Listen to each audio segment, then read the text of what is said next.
Hola, ¿qué tal? Hemos empezado una serie de predicaciones a la cual estamos llamando A través del desierto, que justamente enfoca la ruta del pueblo de Dios desde el Mar Rojo hasta la tierra prometida. ¿Has pensado por qué un viaje que pudo haber sido hecho en días duró 40 años? Pues en esta caminata aprenderemos mucho sobre nuestro Dios, sobre su carácter, su forma de actuar. Aprenderemos sobre el pueblo judío y sobre todo aprenderemos de nosotros mismos.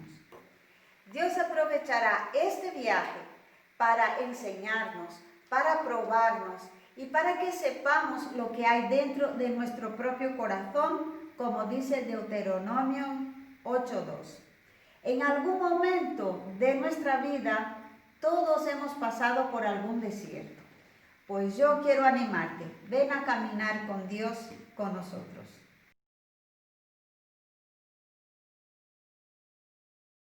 Un gozo otra vez estar aquí para predicar la palabra del Señor.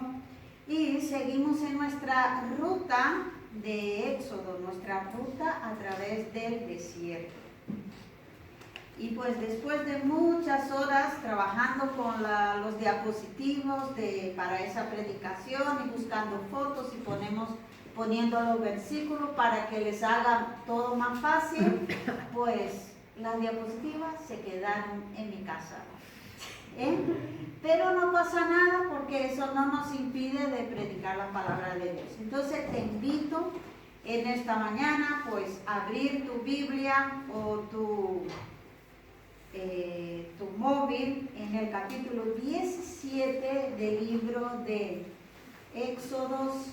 Los que tienen Biblia, la mayoría de las Biblias al final siempre traen mapas, y como no hay diapositivos, si tú abres en tu Biblia al final va a haber un mapa que dice, que muestra el viaje del pueblo de Israel por el Egipto, y va a ver que Refidim está casi a la punta de la península del Sinaí, casi cerca del monte Sinaí. Pues nosotros seguiremos este viaje, Refidim es donde vamos ahora. Como he dicho, juntamente con el pueblo de Dios a través de esa ruta, y siempre que el texto nos permita, queremos siempre sacar tres enseñanzas. Queremos ver qué es lo que el texto dice de Dios. Recordemos que ese pueblo estuvo 400 años ahí sin ley, viviendo como esclavos, y Dios a través de ese camino va a aprovechar, es como algo así como un enamoramiento. Dios se va poco a poco presentándose a su pueblo diciendo, mira, yo soy el pan del cielo, yo soy vuestro maná. Y Dios va cada día presentándose, como la última vez que prediqué, Él dijo, yo soy Jehová Rafa, el Dios que te sana, yo soy tu médico.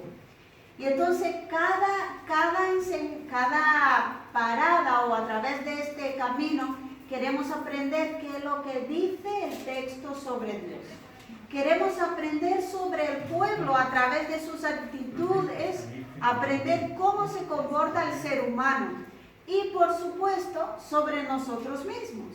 Porque a pesar de que esa historia es bastante antigua, como seres humanos, eso de la evolución no pega porque la cosa sigue de mal en peor. Pero vamos allá. Refidim es hoy mismo un lugar incierto, no se puede exactamente hoy ir, existe la península del Sinaí, está ahí la región, pero no es posible decir, marcar una X en el mapa y decir, aquí fue. Muchos de los nombres de esas paradas no es el nombre actual porque ellos tomaban algo de este sitio y le ponían nombre. Por ejemplo, las aguas de Mara. Pusieron el nombre aguas de Mara porque ahí las aguas eran amargas. Entonces, Refidim también tiene su significado. Vamos allá al capítulo 17, versículo 1, y dice lo siguiente: toda la congregación de los hijos de Israel partió del desierto de Sin, avanzando por jornadas conforme al mandamiento de Jehová, y acamparon en Refidim, donde no había agua para que el pueblo bebiera. El nombre Refidim significa lugar espacioso, como una cama, y acoplando más o menos a la traducción, al significado literal de la palabra Refidim, significaría lugar de refrigerio, lugar de descanso. Pero lugar de descanso donde no había agua. Parece extraño, ¿no? Pero 2 Corintios 5:7 dice que nosotros andamos por fe. Pues andamos por fe y no por vista. Y muchas veces, bueno, recordáis que el Señor nos llama a nosotros, nos asocia a ¿qué animal? Ovejas. Y las ovejas tienen unas características. Como animales el Señor nos llama, si Él es nuestro pastor, Él nos llama ovejas.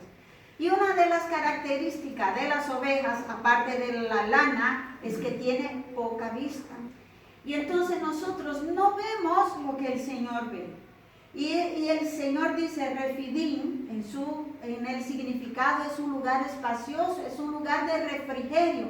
Pero en ese momento no había agua.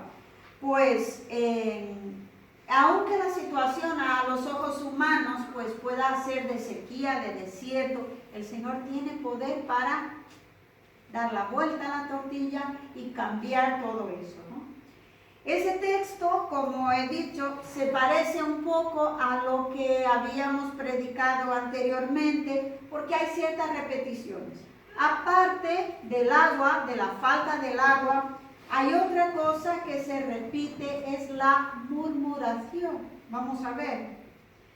Y parece que el pueblo va repitiendo el mismo pecado. Mira, Washington predicó por la primera vez cuando cruzaron el capítulo 14, cuando cruzaron el Mar Rojo y el pueblo murmuró.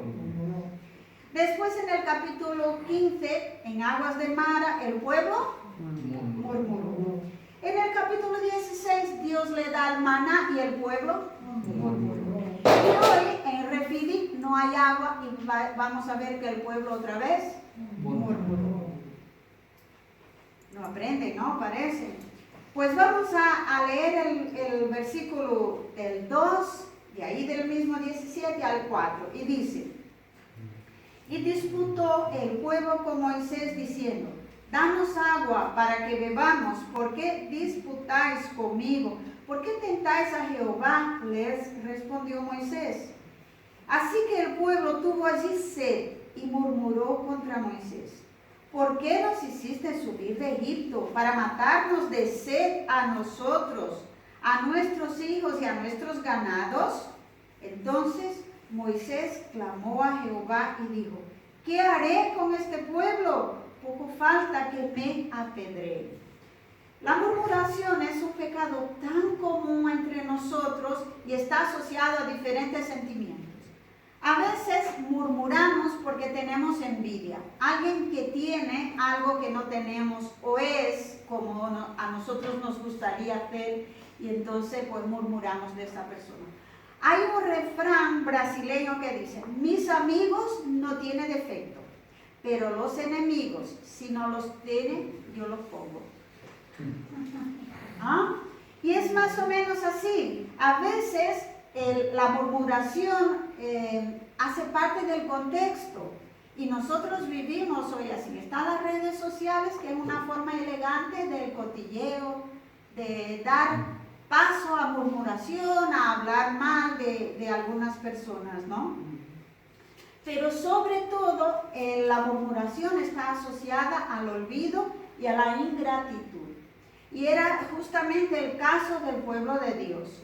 Entonces, cuando nosotros dejamos de apreciar los favores que han sido hechos hacia nosotros, murmuramos. En una iglesia allá en Brasil familia, había un pastor que era muy pendiente de su congregación y había una familia especial, era una mujer, madre soltera, que luchaba con muchas dificultades.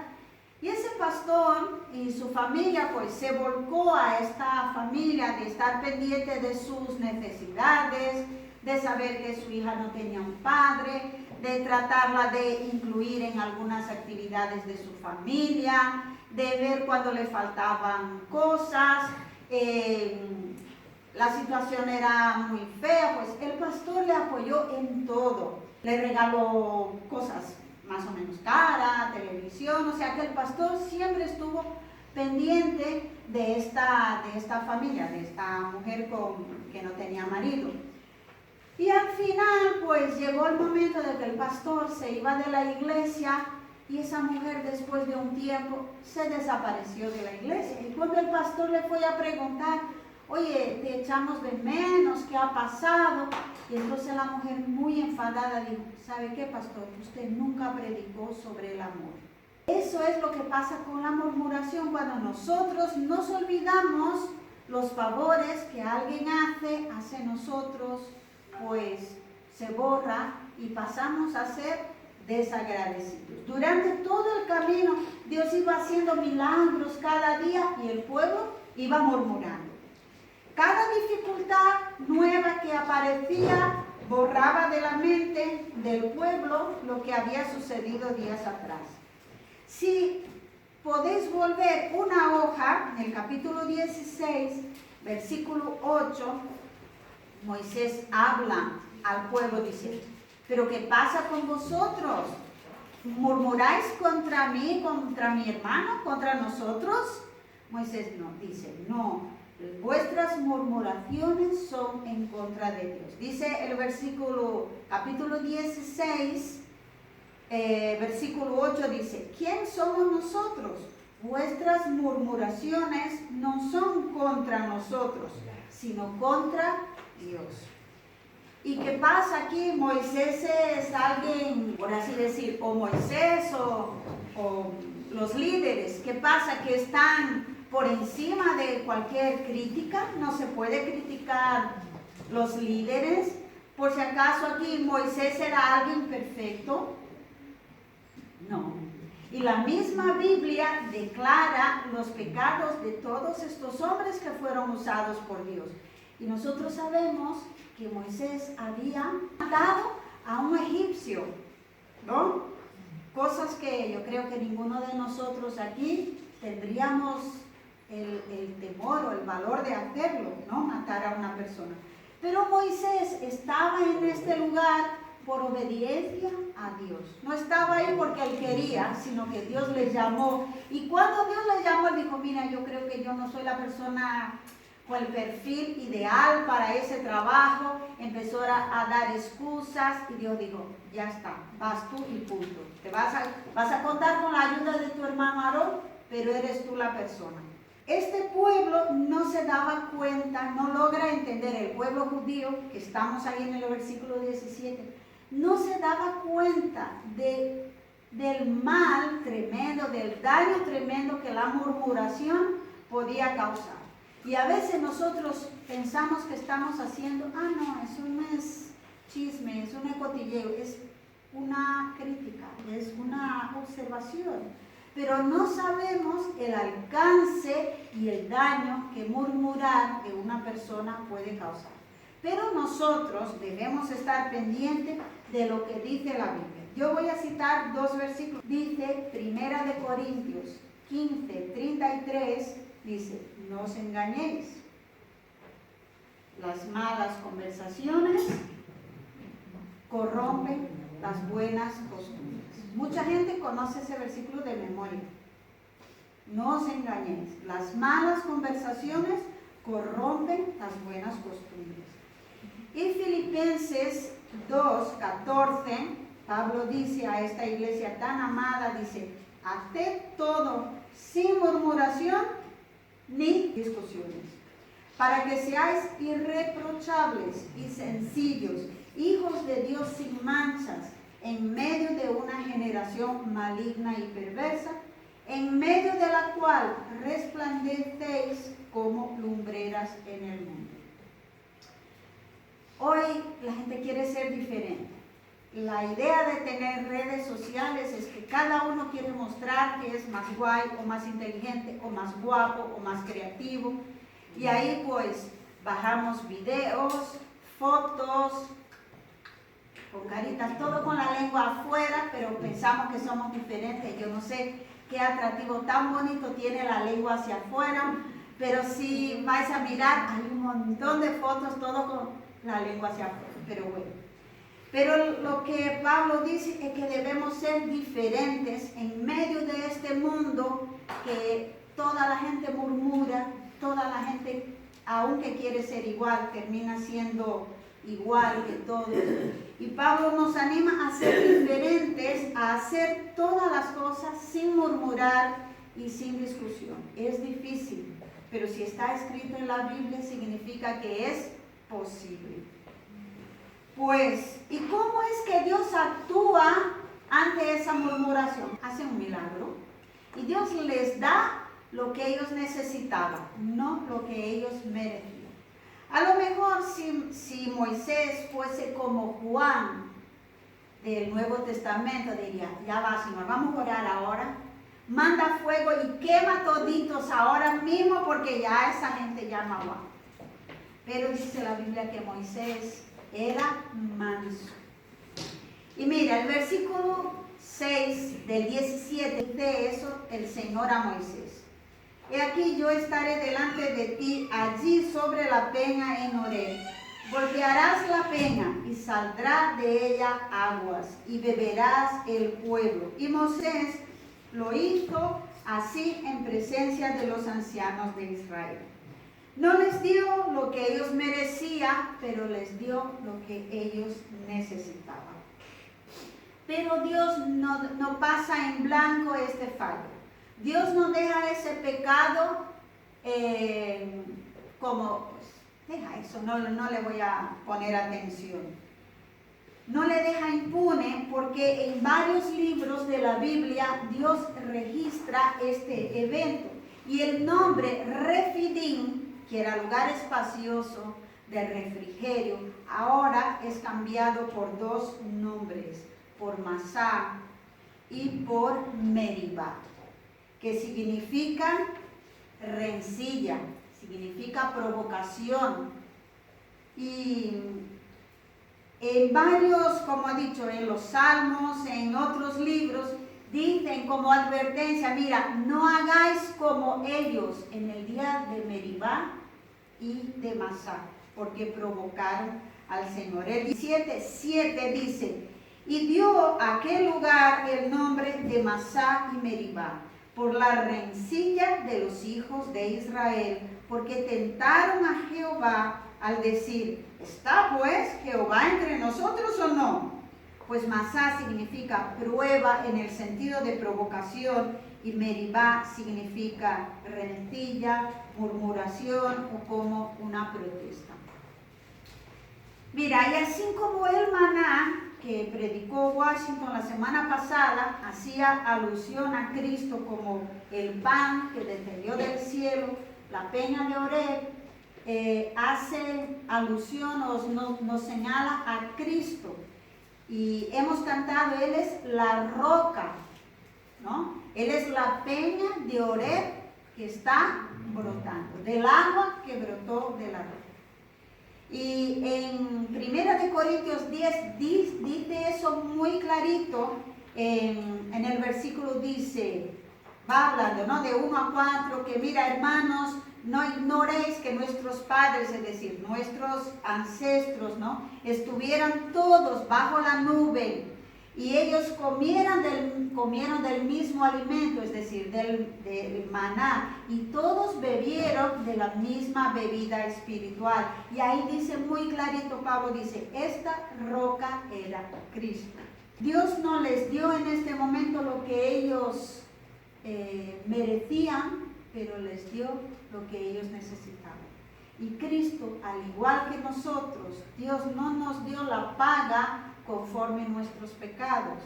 La cruz que era mía y que era tuya, la llevó Cristo.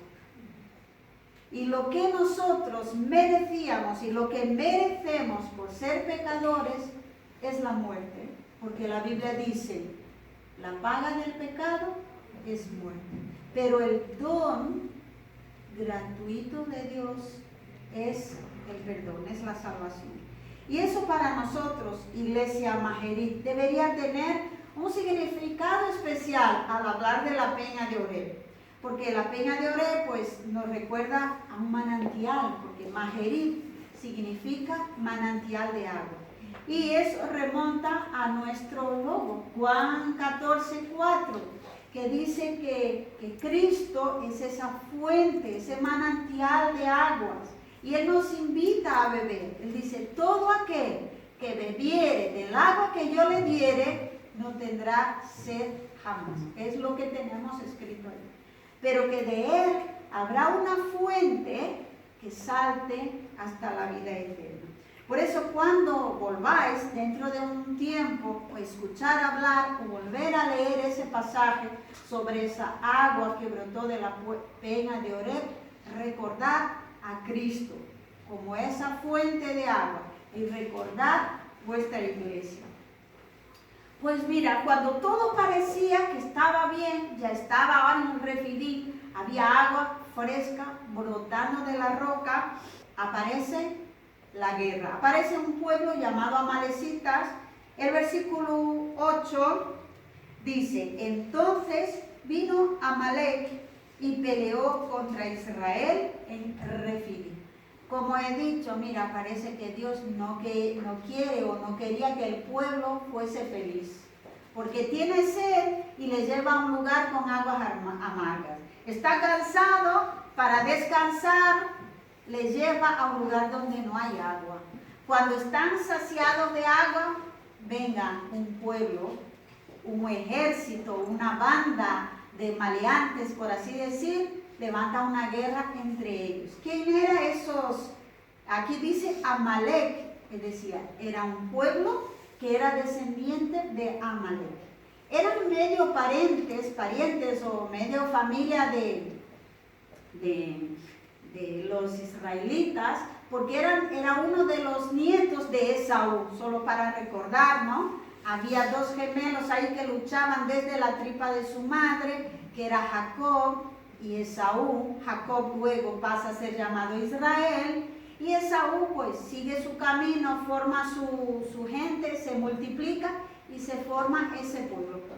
Uno de los nietos de Esaú se llamó Amalek y dio origen a ese pueblo. ¿Quién era ese pueblo exactamente? ¿Qué hizo el pueblo de Israel? Era una tierra de nadie, sola, donde ahí nunca nadie había pisado. Había pueblos en ese camino. Y uno de los pueblos eran los amalecitas. Y así como habéis escuchado de piratas del Caribe, pues los amalecitas eran un tipo de piratas del desierto. Y ellos controlaban las rutas, porque ahí pasaban caravanas de comerciantes, y ellos, su trabajo era robar. Entonces ellos aprovechaban, como ellos conocían muy bien el desierto, ellos aprovechaban de aquellos que ya estaban cansados, con sed, y bien, venga, los atacaba, los mataba y los robaba, y de eso vivía. Pero vamos a recordar quién era en este momento los judíos. Los judíos eran un pueblo que estaba recién liberado de ¿cuántos años de esclavitud? 400 años. ¿Qué hicieron durante esos 400 años? Ladrillos. No hacían otra cosa. Entonces era gente que tenía dos habilidades. Sabían hacer ladrillo y sabían que murmurar. Eran sus dos habilidades. Y el otro, los amalecitas, vivían ya en el desierto y su habilidad era robar y matar. Y se levanta una guerra de los amalecitas contra el pueblo judío. Habían salido de Egipto, no sabían luchar. Si tuvieran armas, sería, no sé, muy poca, machete, algo así para cuidar la tierra. O sea, ¿qué panorama había de esta guerra? ¿Qué pensáis que iba a pasar en esta guerra? Morrer Israel. Un masacre. Iba a ser un masacre. Y aparte de que, mira lo que dice, si vamos a Deuteronomio 25:17. Dios habla a Moisés diciendo, acuérdate de lo que hizo Amalek contigo en el camino cuando salías de Egipto y de cómo salió al encuentro en el camino sin ningún temor de Dios. Te desbarató la retaguarda de todos los débiles que iban detrás de ti cuando tú estabas cansado y sin fuerzas. Imagina ese pueblo que iba caminando. Los más animados, los más fuertes, iban primero. En todo camino siempre hay alguien que se va quedando atrás. Y viene ahí el lobo y crao.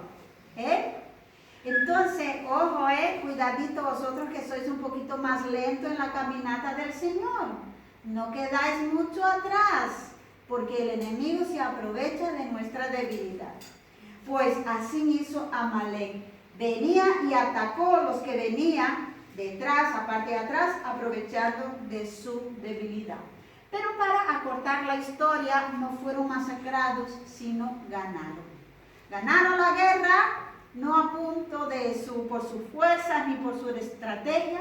Esa fue una guerra ganada a punto de oración. Porque Moisés dice, Josué, coge tus chicos, sale a pelear y yo voy a subir en una peña y me voy a levantar las manos y voy a interceder por vosotros. ¿Sabéis que Moisés en esa época tenía ya más de 80? Yo no sé cómo es tener 80 años, porque saben que yo soy muy joven. Un poco más de 35 tengo yo. Pero la gente se cansa. No solamente los que luchan, sino los que oran también se cansan. Pero había dos que estaban pendientes de Moisés, de su líder, y veía que el viejito no aguantaba, ya las manos iban bajando. Y cuando Moisés tenía la mano en alto, el pueblo iba ganando. Cuando Moisés bajaba la mano, el pueblo perdía. Entonces se levanta Aarón y Hur y alzan las manos, uno a la derecha y otro a la izquierda. Había un diapositivo muy bonito que Moisés estaba con la vara levantada, pero se cansaba. Y entonces la foto era Moisés con la vara erguida y un lado Hur y el otro Aarón, erguiendo las manos de Moisés, los brazos, ¿no? El versículo 11 del capítulo 17 dice, y sucedía que cuando alzaba Moisés su mano, Israel vencía, pero cuando él bajaba su mano, vencía a Amalek. Y total, Amalek es vencido y Dios promete exterminarlos como pueblo. Y durante la historia de Israel va a haber otras guerras contra ese pueblo, pero siempre el pueblo de Dios gana. Y ahí, ya casi para terminar, vamos en el versículo 15, después de vencida la batalla, el versículo 15 dice, Moisés edificó un altar y llamó a su nombre Jehová Nisí, que significa Jehová es nuestra bandera o nuestro estandarte. Y aquí aprendemos una cosa más sobre Dios. Dios aquí se está diciendo a su pueblo, oye, yo soy vuestra bandera. ¿Pero qué significa eso? Vemos que ellos están saliendo de una guerra donde ellos fueron totalmente despreparados. Y si ya habéis visto alguna película de la época medieval, de esas luchas, iban hombres a caballo, ¿no? En general, el alto mando del ejército medieval iba a caballos.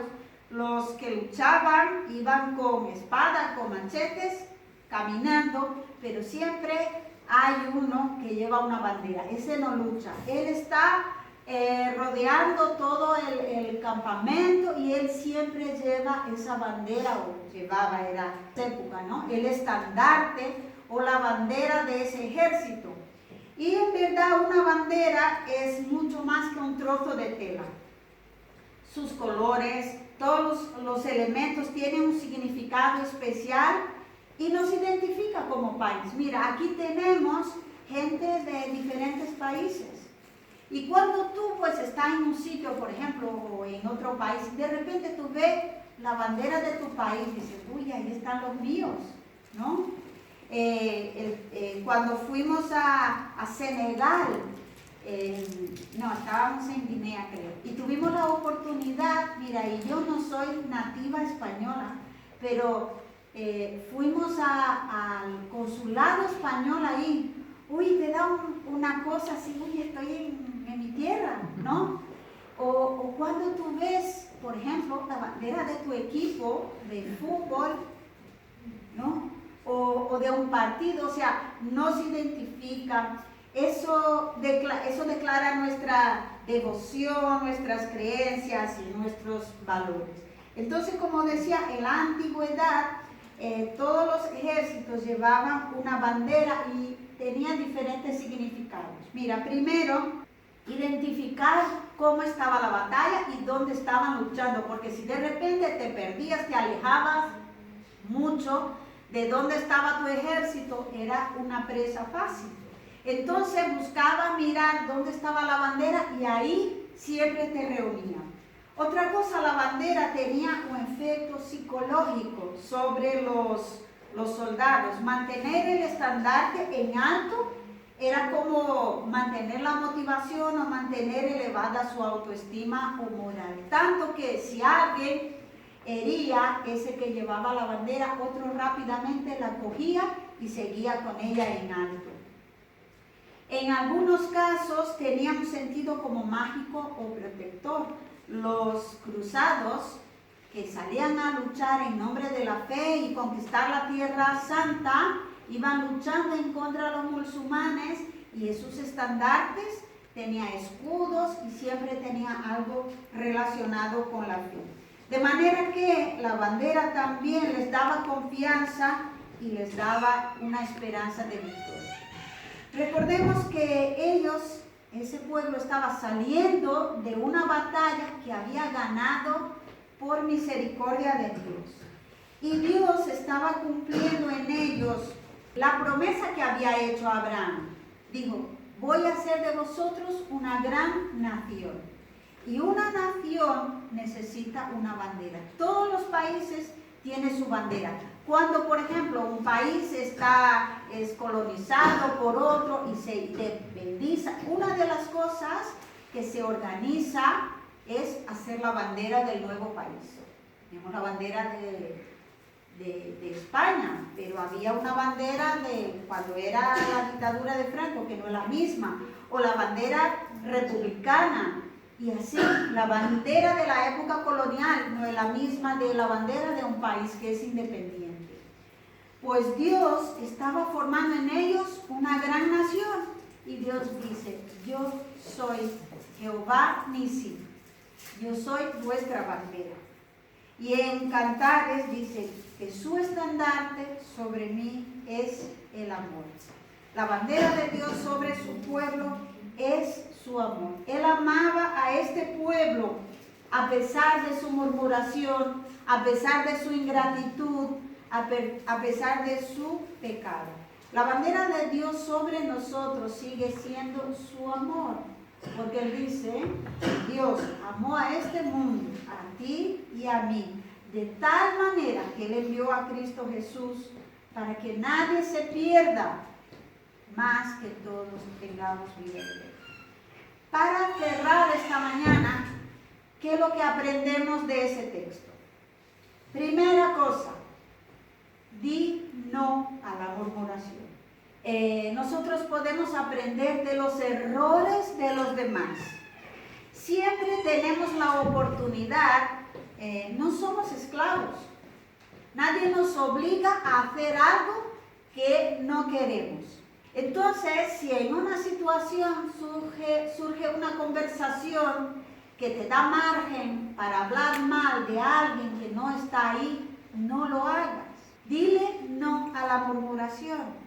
Ellos transformaron, o sea, un lugar que se llamaba Refidim, que significaba refrigerio, fue transformado en Meribá, en un lugar de murmuración, de provocación, de que tentaron a Dios.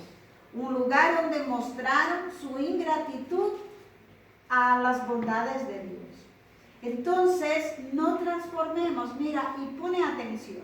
A veces en un lugar de trabajo donde todos los amigos, pues los compañeros hablan bien y tal, pero cuando se empieza a murmurar de otro compañero, ese ambiente ya comienza a quedar agrio, ya no puedes hablar con libertad, ya no puedes reír con libertad. Entonces la murmuración transforma un lugar de placer en un lugar de amargura, un lugar que hiere.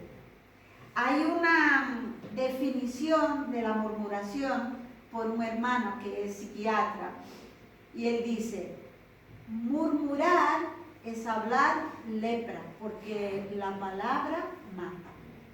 La palabra puede edificar, pero nuestra palabra puede matar. Ya sea un hogar, una iglesia, un ambiente de trabajo donde hay murmuración, transformamos un lugar de placer, de refrigerio, en un lugar amargo, un lugar no grato de estar. Entonces, seamos diferentes, aprendamos a hacer las cosas sin murmurar y sin discutir, como nos enseña Pablo en la carta a los Filipenses. Segunda cosa, Dios es bondadoso. Dios no responde a nosotros conforme a nuestros pecados. Fíjese el ejemplo del pueblo de Israel. ¡Qué gente mala! Por favor. Dios cada día supliendo sus necesidades, los libera de la esclavitud, les va dando de comer, les va guiando, les va diciendo: yo soy vuestro médico, yo soy el agua de vuestra vida, yo soy el pan que os alimenta, yo soy la guerra, yo soy el que gana vuestra guerra. Y ellos vengan, ahí.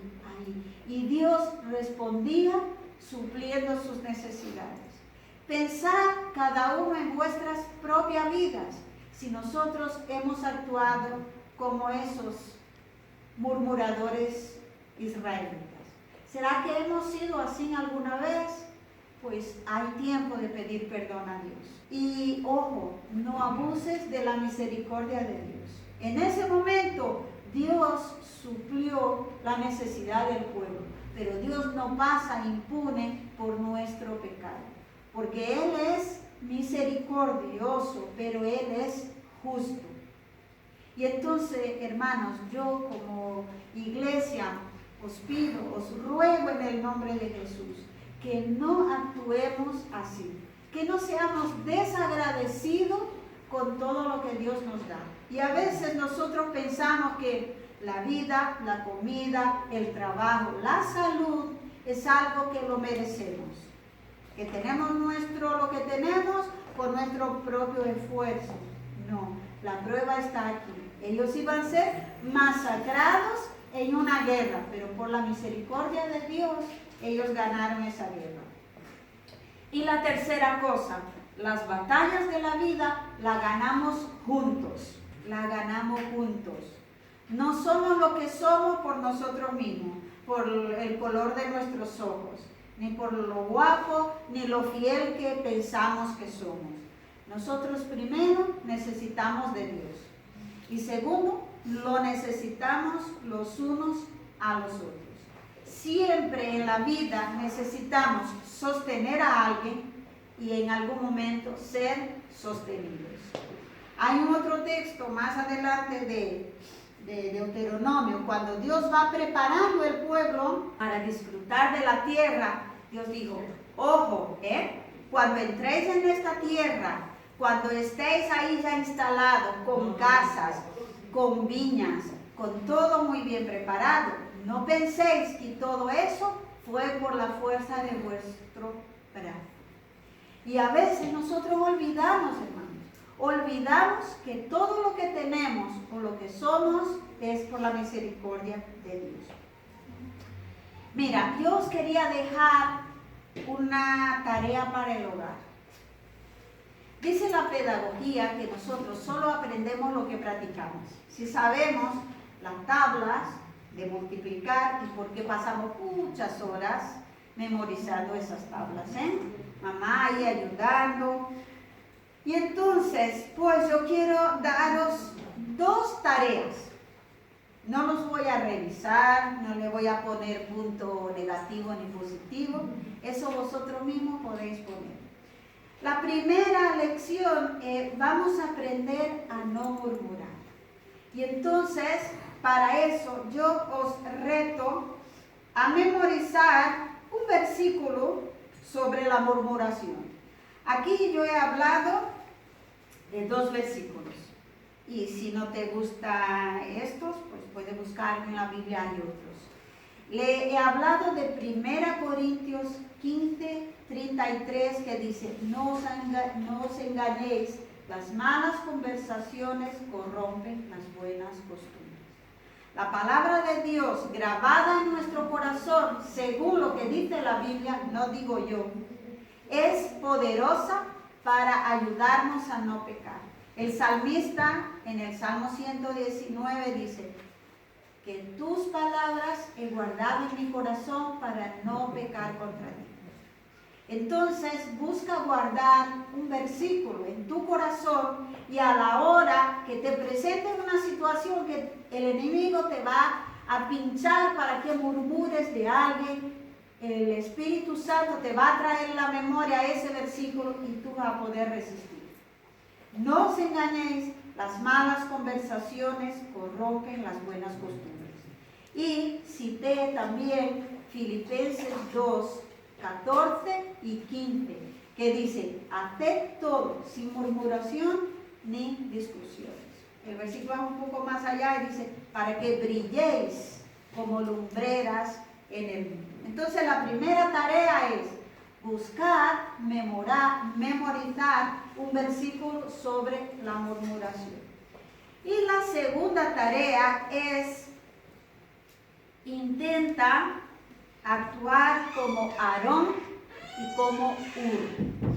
Cuando uno está en una situación difícil, generalmente no pedimos ayuda. Somos muy orgullosos para decir, oye fulano, estoy pasando por ese problema. Oye fulano, mi matrimonio está un desastre.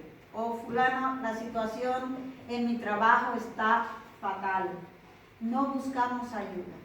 Pero haz como hizo Hur y Aarón. Mira, un hermano, aunque tú no le conozcas, dice, yo quiero ser tu Hur. Yo me ofrezco para sostener tu mano derecha. Y tú, que eres un Moisés, puedes tomar la actitud y busca un Aarón. Dice, quiero que tú me ayudes a sostener mi mano.